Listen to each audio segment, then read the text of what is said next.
Estamos aqui para mais uma aula da nossa Escola Bíblica Dominical.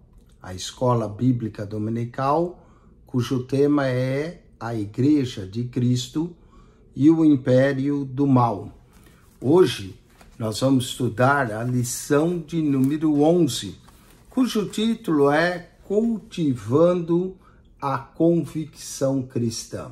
Como é importante que o cristão possua convicção daquilo que ele crê. Então, hoje iremos falar sobre cultivando a convicção cristã. O texto áureo da nossa lição se encontra em 1 Tessalonicenses, capítulo 2, verso de número 3. Diz assim: porque a nossa exortação não foi com engano, nem com imundícia, nem com fraudulência. Olha só que exortação foi dada por Paulo, não houve engano, não houve imundícia, nem fraudulência. Qual é a verdade prática desse verso? É que o cultivo da convicção cristã é imperioso para a prática e a defesa da fé em tempos de adversidades. Devemos ter convicções e que essas convicções sejam bastante fortes para nós resistirmos às adversidades.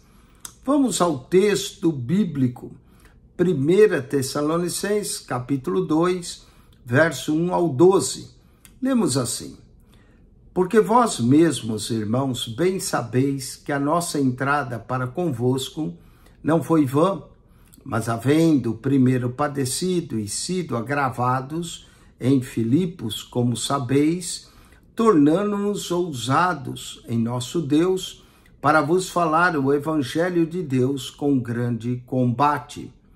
Porque a nossa exortação não foi com engano, nem com imundícia, nem com fraudulência, mas como fomos aprovados de Deus, para que o Evangelho não fosse confiado, assim falamos, não como para agradar aos homens, mas a Deus, que prova o nosso coração.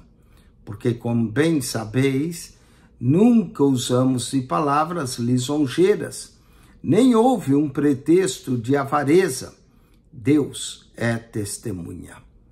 E não buscamos glória dos homens, nem de vós, nem de outros, ainda que podíamos, como apóstolos de Cristo, ser-vos pesados. Antes, fomos brandos entre vós, como a ama que cria seus filhos. Assim, nós, sendo-vos tão afeiçoados, de boa vontade quiséramos comunicar-vos, não somente o Evangelho de Deus, mas ainda a nossa própria alma, porquanto nos éreis muito queridos. Porque bem vos lembrais, irmãos, do nosso trabalho e fadiga, pois trabalhando noite e dia, para não sermos pesados a nenhum de vós, vos pregamos o Evangelho de Deus. Vós e Deus sois testemunhas de quão santa, justa e irrepreensivelmente nos houvemos para convosco, os que crestes. Assim como bem sabeis de que modo vos exortávamos e consolávamos a cada um de vós, como o pai a seus filhos, para que vos conduzisseis dignamente para com Deus, que vos chama para o seu reino e glória. Que versos maravilhosos nessa primeira carta de Paulo aos Tessalonicenses, do capítulo 2, verso 1 ao 12. Vamos à introdução da nossa lição. Diante das incertezas atuais e dos ataques às doutrinas bíblicas, é indispensável ao crente cultivar uma profunda convicção cristã. 2 Timóteo, capítulo 1, verso 12 a 14. Não cabe ao salvo esmorecer em meio às tribulações, mas prosseguir confiante pelo prêmio da soberana vocação. 2 Coríntios 4:1, Filipenses 3:4. prosseguindo para o alvo. Nessa lição, estudaremos os aspectos espiritual, moral e social que formam a convicção de nossa fé cristã. O objetivo é despertar em cada cristão o desejo de ser um autêntico embaixador de Cristo em um mundo de trevas, que a nossa luz possa brilhar. Vamos ao primeiro ponto, a convicção espiritual. A convicção espiritual é um resultado do poder do Espírito. Por orientação divina, o Evangelho foi proclamado na Europa. Paulo teve uma visão em que um homem lhe dizia: passa Macedônia e ajuda-nos. Atos, capítulo 16, verso 9. A partir dessa revelação, a mensagem da cruz foi anunciada em Filipos e depois em Tessalônica, Atos 16, 10 a 12 e Atos 17, verso de número 1. O apóstolo deixa claro que o evangelho não foi pregado como mero discurso racional, mas, sobretudo, em poder no Espírito Santo e em plena convicção. 1 Tessalonicenses 1:5.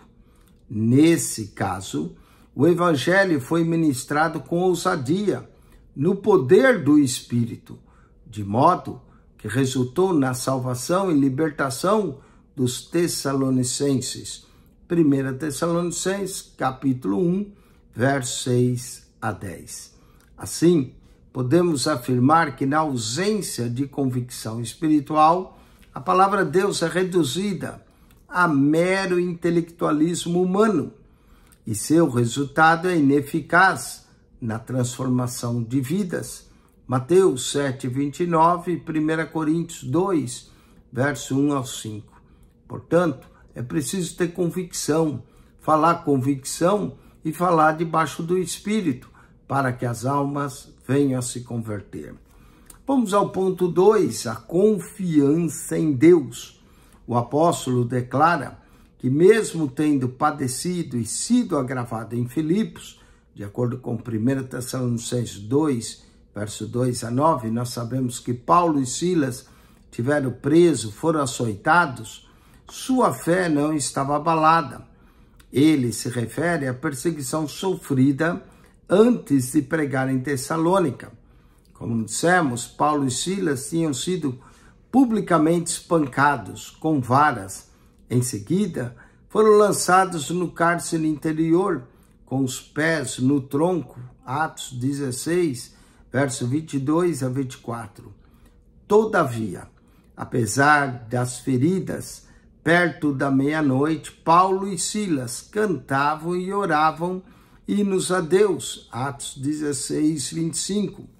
Após essa severa provação, não esmoreceram, mas impelidos pelo Espírito, vieram a Tessalônica. Na cidade, em meio às suas lutas, e com ousada confiança, anunciaram a Cristo. 1 Tessalonicenses 2:2. Nessa perspectiva do apóstolo Paulo, nós vamos ver que nessa perspectiva somos encorajados a não desfalecer na pregação do evangelho, mas confiarmos em Deus e jamais recuar, mesmo diante das ameaças de prisão ou de morte. Apocalipse 2:10. Devemos ser fiel até a morte e ganharemos a coroa da vida. Vamos ao terceiro ponto, a fidelidade na pregação.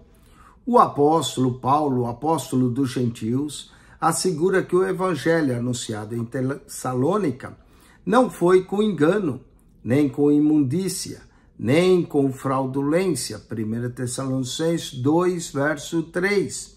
Mostra que a doutrina cristã não procede de fábulas inventadas, de condutas imorais ou de artifícios para seduzir as pessoas a crerem em mentiras, 2 Pedro 1, verso 16. Muito pelo contrário, Paulo declara que o evangelho é de Deus e que o próprio Deus o comissionou como arauto, não para agradar a homens, mas a Deus que prova o nosso coração. 1 Tessalonicenses, capítulo 2, verso 4. Dessa forma, o propósito do apóstolo não era o de satisfazer seus ouvintes com falsos discursos, Tiago 1, 22. Nesse sentido, somos exortados a manter fidelidade na pregação do evangelho, repudiar os falsificadores da palavra de Deus e anunciar Cristo com sinceridade. 2 Coríntios 2, verso 17. A sinopse, tópico 1. Sem a ação poderosa do Espírito, a pregação em si só é incapaz de transformar vidas. É preciso o trabalho e a convicção do Espírito Santo, sua ação sobre o coração dos homens. Vamos ao segundo ponto da nossa lição, convicção moral. Nós primeiro falamos da convicção espiritual, agora vamos à convicção moral. Para haver convicção moral, é muito importante que haja em nós retidão em nossas ações. A conversão opera a transformação moral na vida do crente. 2 Coríntios 5,17. Assim, se alguém está em Cristo, nova criatura é. As coisas velhas já se passaram. Desse modo, a Bíblia orienta, dentre outras recomendações, a nós deixarmos a mentira e falarmos a verdade. Efésios 4:25. Pelo que deixar a mentira, fala cada um a verdade com o seu próximo. Deixar o furto e sermos honestos trabalhadores, com as mãos ganhar o pão de cada dia. Efésios 4:28. Também nos adverte a não pronunciar palavras torpes e procurar dizer apenas aquilo que edifica. Efésios 4:29. Nesse aspecto, o apóstolo Paulo reivindica a retidão das próprias ações ao afirmar: nunca usamos de palavras lisonjeiras, nem houve em nós um pretexto de avareza. 1 Tessalonicenses 2, verso 5. Aqui, ele enfatiza que jamais usou de falso sentimento para obtenção de favor. Ainda assevera que sua motivação era desprovida de ambição financeira. Somente o falso cristão é que busca poder e influência por meio de bajulação mentirosa. Romanos 16, verso 18. Logo, a conduta de retidão, acima de tudo, é uma virtude do crente regenerado. Colossenses 3, verso 23 e 1 João 3, verso 18. Vamos à reputação ilibada. Considera-se portadora de reputação ilibada a pessoa que é reconhecida com idoneidade moral, conforme Atos, capítulo 6, verso 3. É importante ter essa maturidade. Veja como Paulo avalia sua reputação com essa frase: não buscamos a glória dos homens, nem de vós, nem de outros. Está vendo? 1 Tessalonicenses 2, a parte A do verso. Isso indica que o apóstolo não trabalhava no reino de Deus em busca de reconhecimento humano.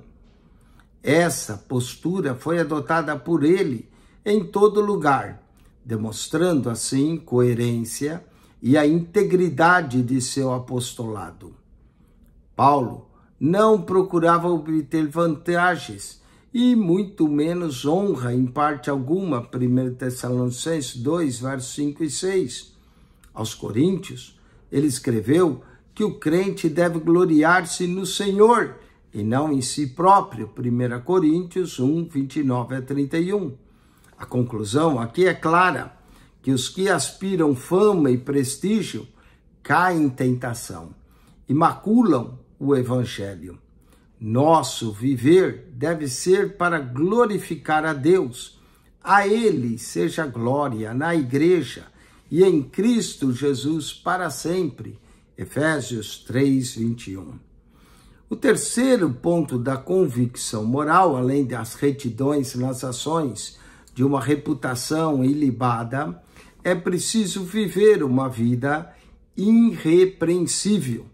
O adjetivo irrepreensível denota uma conduta que não pode ser censurada ou repreendida.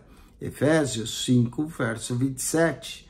Nesse contexto, o apóstolo invoca a Deus e a igreja em Tessalônica como testemunhas de sua postura santa, justa e irrepreensível. Vejamos 1 Tessalonicenses 2,10. Essas designações implicam obediência das questões moral, atitude de retidão exemplar e conduta sem motivo alguma de reprovação. 1 Coríntios 9, 16 ao verso 23. Aqui também denota o padrão de comportamento para com Deus, para com os homens e para consigo mesmo. 1 Coríntios 9, 27. Ciente da influência que sua vida exercia sobre os fiéis, o apóstolo diz: para vos dar em nós mesmos exemplo para nos imitardes. 2 Tessalonicenses, capítulo 3, verso 9. Assim, o grau de comprometimento adotado pelo crente com os valores do reino é o reflexo do nível de sua comunhão com Deus. 1 Coríntios 10, verso 32.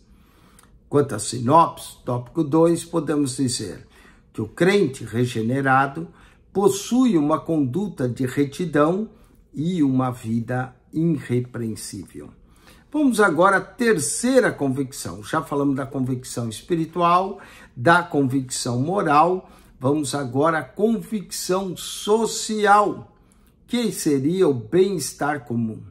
O bem-estar comum alcança o homem em suas necessidades físicas e espirituais. Não é por acaso que a Bíblia fornece instruções para o bem-estar espiritual e social dos seres humanos.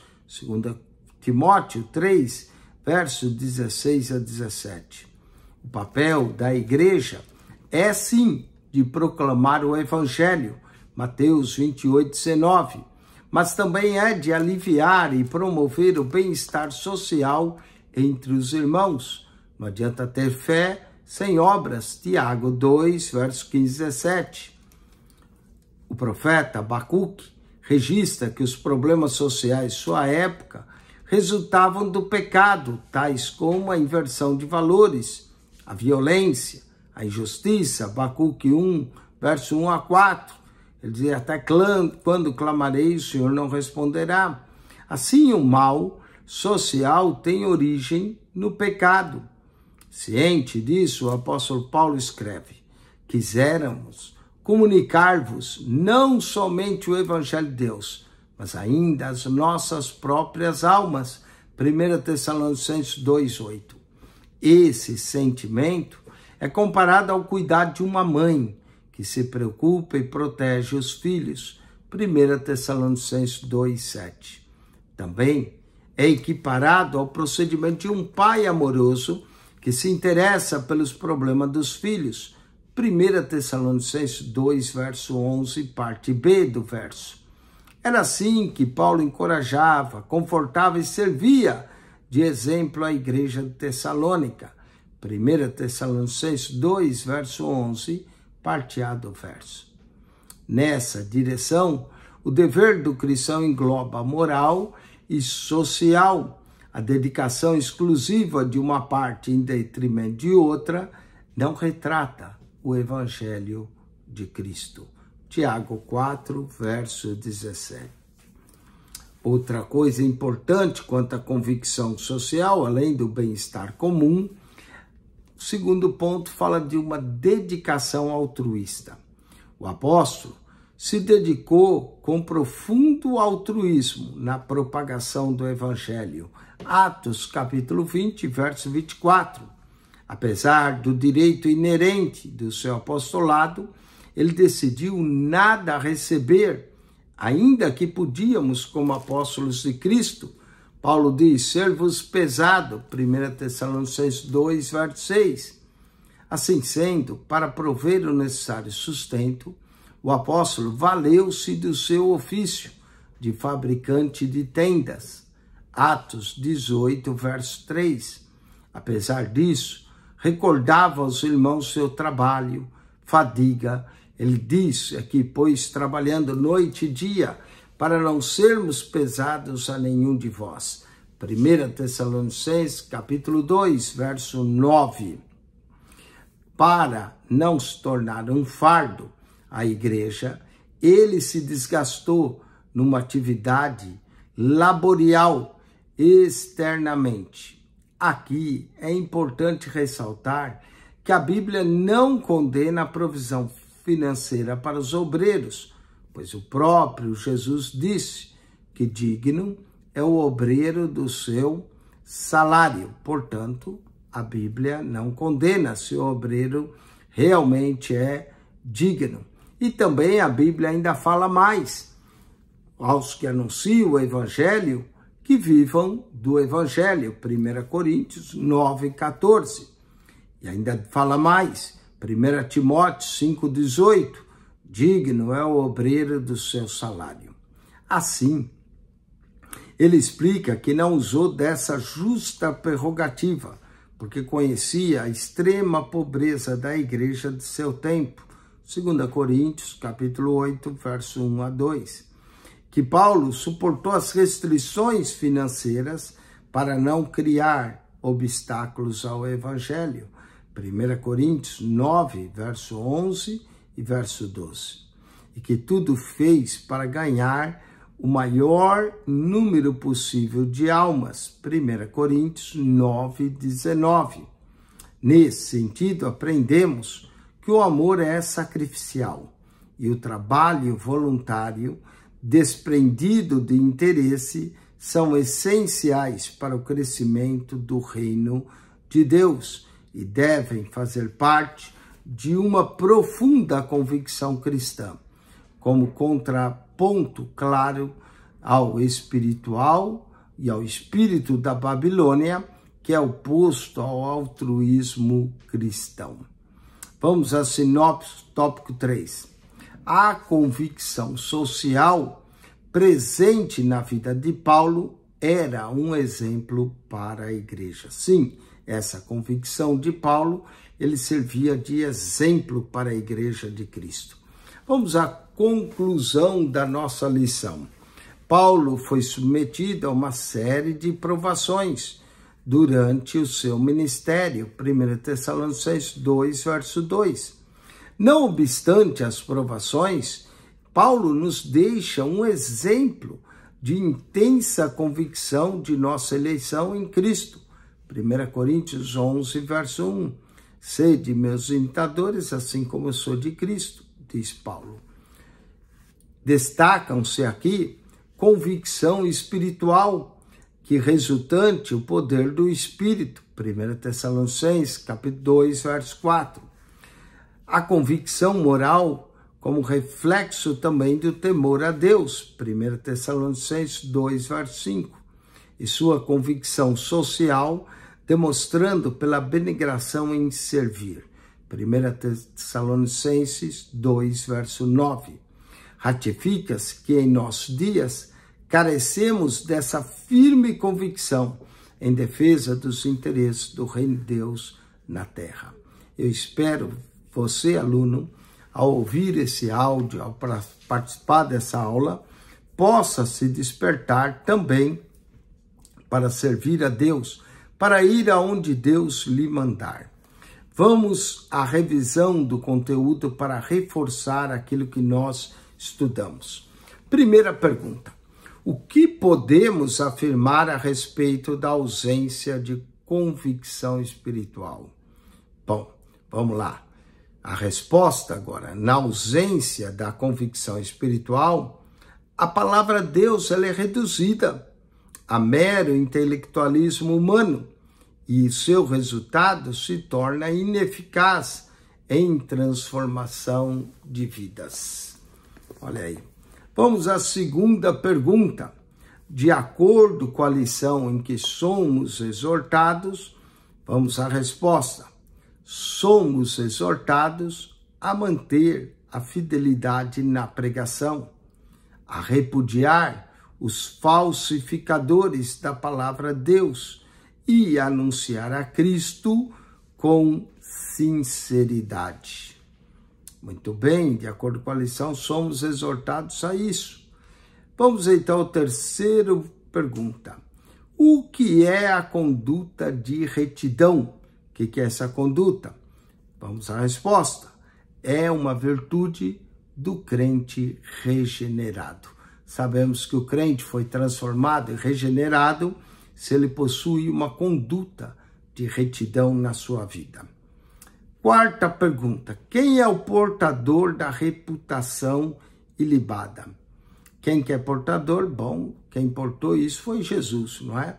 Mas toda pessoa que é reconhecida com uma idoneidade moral também pode ser portadora de uma reputação ilibada. Atos dos Apóstolos, capítulo 6, verso de número 3. E, finalmente, a última pergunta. O que é o dever do cristão, ou o que engloba o dever do cristão? Vamos lá. O dever do cristão engloba a moral, a social, a espiritual, áreas da vida. Aqui, a dedicação exclusiva de uma parte em detrimento da outra não retrata o Evangelho de Cristo. Tiago 1, verso de número 17. Portanto, com isso nós respondemos as perguntas. Eu espero que a semana que vem você possa assistir a nossa próxima aula, que é a lição de número 12, sendo a Igreja do Deus Vivo. Hoje nós falamos das convicções que o cristão deve ter, né? Cultivando a convicção cristã. Semana que vem nós vamos falar sendo a Igreja do Deus Vivo. Eu espero que você esteja gostando dessas lições, que são muito ricas, que apresentam o império de Cristo, a Igreja de Cristo e o império do mal. Que Deus te abençoe por mais uma aula dessa Escola Bíblica Dominical, a maior escola bíblica do mundo. Oremos. Pai querido, graças te damos nessa noite por esse tempo de estudo, de meditação. Ajuda-nos a lembrar todas as coisas que falamos, para a glória do teu santo e bendito nome. Amém. Que Deus te abençoe em Cristo Jesus. Acione o nosso canal no YouTube, PR Eugênio Piacentini. PR Eugênio Piacentini, o canal da Bíblia. Entre lá, subscreva, clique no playlist e ali você vai encontrar as pastas pela ordem dos assuntos. PR Eugênio Piacentini, o seu canal da Bíblia. Amém.